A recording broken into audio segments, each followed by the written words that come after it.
How's it going, everyone? I am the Shaz here with your second SBL video. This will be the first official SBL, as the last SBL was considered a preview, so to speak. This SBL, if following the JP timeline, will occur right before the ice skating marathon event and will be lasting roughly 4 days. It's more of a mini event, so remember to do your plays each day if you want to get those token rewards to exchange for things in the shop.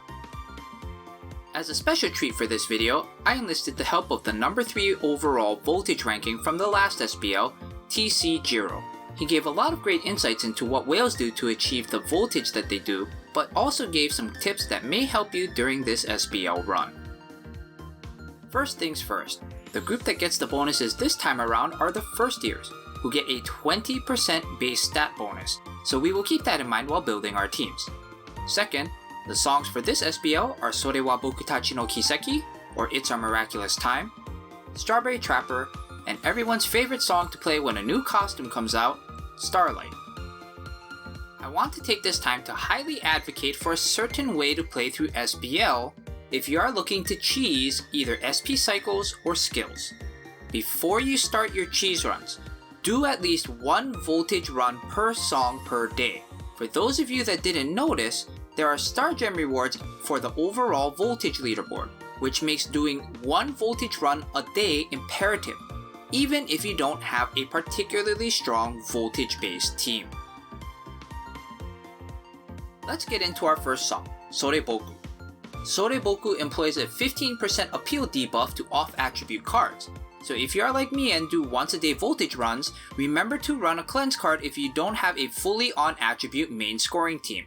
There are only 3 appeal chances in this song, so bracelet effectiveness goes down quite a bit here. Now, if you're thinking about tanking this song while running 3 voltage cards in your main scoring strategy, you're gonna need Galaxy Whale levels of team stamina. Unless you're running 3 max limit break, max skill level necklaces, tanking the song while using a max voltage lineup is not feasible. A quick note from Giro. Because everyone has different insights on different key cards, what limit break those cards are, etc., try doing multiple test runs of songs before SBL starts to give yourself an idea of what kind of voltage you can reasonably put out with different lineups. Also, don't forget that scoring will be skewed with the 20% stat bonus to first years, so keep that in mind as you're evaluating which lineups from the test runs performed better than others. In addition, the lack of SBL gimmick notes will skew your score lower as well. As with most of the suggestions I am about to make for the rest of this video, this assumes that all cards mentioned are of equivalent limit break. For voltage runs, arguably the best non-fest card voltage cards that most of us can run without a cleanse would be a combination of Rin 2 and Pana 3, as their tap actives boost each other and also benefit from the first year's stat bonuses. Pairing them along with a high appeal scoring sustain card, such as LE1, Yo1, Fesmari, or Fesmaru would be preferred.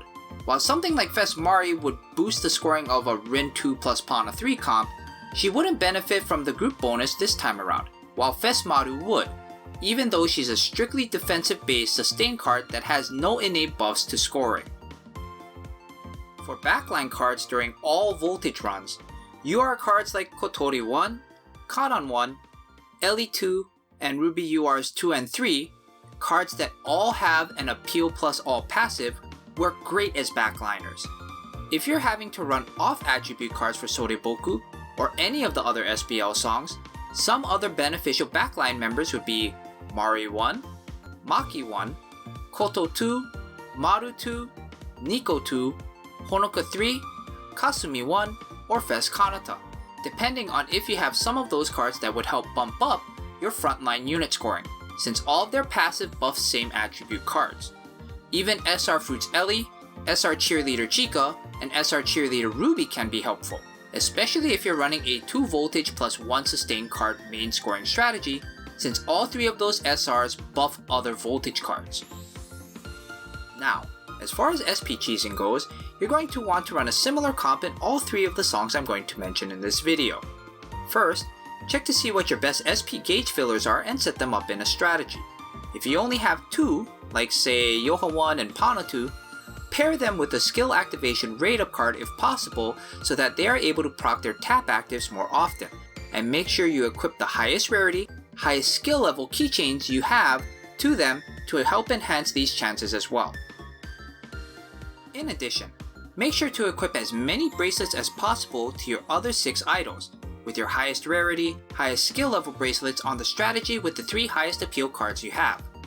Finally, make sure you don't have any SP type cards in your Center 3, as the typing of your Center 3 determines which types of gimmick notes you send to other players. You definitely don't want to be giving other SP cheesers any free gauges at your expense, so sacrifice a slightly higher score from your gauge pop to deny someone else an extra gauge. Oh, and don't forget to put Cheerleader Kanan in your backline. For skill activations cheesing, if you lack Yoha 3, the superstar of skill cheesing, you still have some options, though it will be a little more difficult if you run into a room with someone using Yoha 3.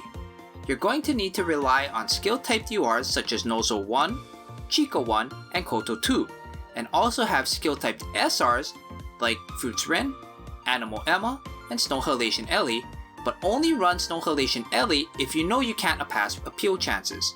If you have at least 4 or more of these cards and are gunning for skills, put as many as you can into 2 separate strategies and continue to switch between them throughout the song. Next, let's go over Strawberry Trapper. Trapper only has a 5% appeal debuff for off-attribute cards, so it's not as problematic to run without a cleanse card for this particular song. Trapper has 5 appeal chances, which is right around the average number a song has, so you SP cheesers better run those bracelets if you have them. If you don't, I guess you're farming Smile, Active, and Elegant songs for the near future.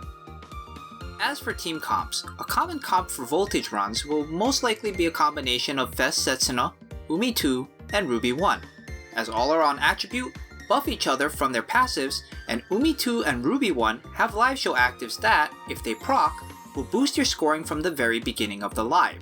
Now, if you don't have Fest Setsuna or Umi 2, just make sure to run a cleanse card along with your 2 best scorers plus 1 sustain card and pray that your cleanse procs.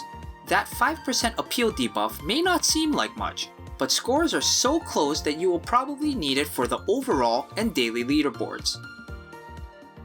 A quick note from Giro. Your sustain slot, if you need to use one, can either be an SK type healer shielder or a guard type healer shielder, whichever scores better for you. While running 2 voltage plus 1 guard does show a 10% increase to your voltage in the strategy screen, be mindful that it does downtick your SP gauge gain per tap, and sometimes that can be the difference between you getting off a timely SP gauge or not. Utilizing something like Fesmari or Ruby 1 negates the 5% voltage you'd lose by swapping in an SK type card for a guard type, though each tap will damage for more than normal. If you're comfortably passing the song with enough stamina, consider this for your team building. For SP cheesing, much like Soreboku, continue to utilize gauge fillers in your main strategy if you have them. Then try to put in a mix of stamina sticks and cards with skill activation rate up group passives in your backline to aid in gauge filling, though be mindful of what you're scoring on your ACs during your test runs. Also, don't forget Cheerleader Kanan in the backline. If you're failing the ACs because you don't have enough voltage, I would suggest having one strategy strictly to give you enough voltage to clear the ACs, then switch back to your gauge filling strategy. Preferably, these will be high appeal gauge fillers as well, but if you don't have any with that particular skill, high appeal SP gauge gain cards like Umi 1 and Ruby 3 can help as well. Skill cheesing will roughly be the same as Soreboku. You either have Yoha 3 plus skill type skill activation rate up cards in the same strategy, or you don't. Rin URs 1 and 3, which I didn't mention while covering Soreboku, are also viable, though Rin 1 is weaker due to her SP typing and lower skill rate up rate proc, 4% at max skill level, which makes her on par with Nozo 1, versus 5% for Koto 2, Chica 1, and Rin 3 at max skill level. Other cards I didn't mention before that make a 2 strategy swap type play viable are Yo 2, Pana 3, Cheerleader Yohane, Snow Halation Maki, and Borarara Umi. Finally, we come to everyone's favorite meme song for All-Stars, Starlight. Another straightforward song that just has a 10% appeal debuff to off-attribute cards, so bring your cleansers. Now, the appeal chances in this song heavily favor cool cards, as they give you a crit rate increase of 100%.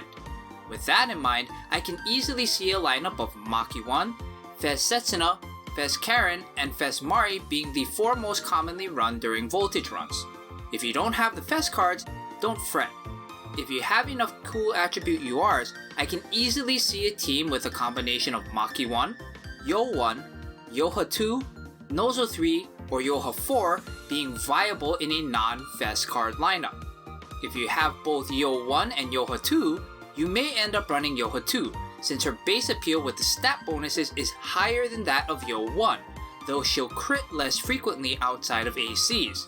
If you have both Nozo 3 and Yoha 4 at the same limit break and their insights are similar, I would prioritize Yoha 4 for the same reasons.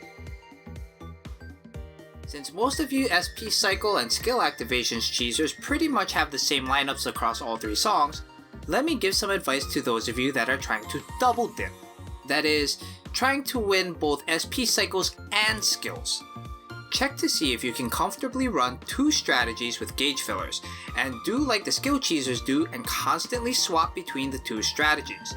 Yes, you most likely will have a strategy full of SRs, but if you utilize cards like Snowhalation Rin, Animal Eye, or Toki Runner's Kanata, the strategy switching may give you the few more skill activations you need to take down both categories at once. The last note from Giro. Don't discount your accessories while team building. If you happen to drop a lot of UR necklaces, you may want to try what the whales do for voltage runs and tank a lot of the songs without a sustain card. Each max limit break, max skill level necklace negates 2% of the damage you take per tap per card in the strategy, which adds up to 6% per necklace. I run 3 of these, so I'm at 18% damage reduction per tap. It gives you a longer time spent in green stamina with a 3 voltage scoring strategy for voltage runs. The more of these high skill level necklaces you have in your backline means the less stamina sticks you'll require. For those wondering, the highest amount of stamina I had on any team during the Trial SBL was 80k. Also, if you've been lucky and you have higher limit break and higher skill level bracelets, make sure you don't go completely overkill. There is a point where you can have too many bracelets, so see how many you require to go from 0 to full on your SP gauge upon AC completion, then work down from there. And that does it, the guide to the first official SBL. A big thank you to TC Giro for his insights for this video. Also, a big shout out to Zifrid for help with some of the visual assets for this video as well. If you're looking for some help in constructing your SBL teams, come join my Twitch channel Discord, where we can help if you're stuck making some decisions or need general team building help to clear a song or better understand some of the mechanics of the game. As always, if you've enjoyed this video and would like to support my work, subscribe for free here on YouTube and turn on post notifications so that you know when I post a new video. Follow or subscribe to me on Twitch over at twitch.tv/IamTheShaz and join my Twitch channel Discord. All links will be in the description below. A final thanks to my Twitch subs, 86 Romy, Minomone, Shut It, GhostStalker88, Poker Dottie, AJ Bailey, most of whom have also gifted subs in the channel. We're building a wonderful little community on Twitch and we'd love for you to come join us. With that, take it easy, be kind to each other, and I'll see you all next time.